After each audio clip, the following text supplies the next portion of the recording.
এত সেজেছিস কেন তুই? আরে কোথায় এত সেজেছি আমি? এত সুন্দর করে চুল বেঁধেছিস কেন? হ্যাঁ, চুলটা দেখ কি সুন্দর লাগছে। আরে চুলটা জাস্ট ছেড়ে পেছন দিক দিয়ে ক্লিপ দিয়েছি, এতে সাজার কি আছে? আর তাহলে এত বড় বড় কানের পরেছিস কেন? আরে চুড়িদার পরেছি তো একটু বড় বড় ঝুমকো পরবো না? আমি তোকে বলেছি জাস্ট মোমো খেতে যাব, এত মেকআপ করেছিস কেন তুই?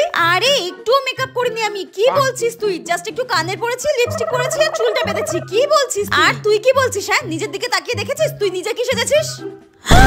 কোথায় আমি সেজেছি? এটাকে কোনো সাজ বলে? আমি তো সিম্পল ভাবে বাড়ি থেকে বেরিয়ে চলে এসেছি। আর তোকে দেখ, তুই তো একদম গর্জিয়াস ভাবে সেজে চলে এসেছিস। তুই কি আমার মতো একটু সিম্পল ভাবে সাজতে পারিস না? তুই কি বিয়ে বাড়িতে যাচ্ছিস? আমি সাজলেই ওর যত দোষ। কোথায় একটু আমার মতো সিম্পল ভাবে সেজে আসবে তা না, একদম গর্জিয়াস ভাবে সেজে চলে এসেছে ঝিকিমিকি টুম্পার মতো করে। আমার মতো একটু সেজে আসতে পারিস না? হালকা হালকা করে যত সব। এই জন্য আমি তোর সঙ্গে কোথাও বেরোতে চাই না। এই তোর সঙ্গে আমি কোথাও যাব না। তুই যা তো যা এখান থেকে। তোর সঙ্গে আমিও যেতে চাই না। যা হাট।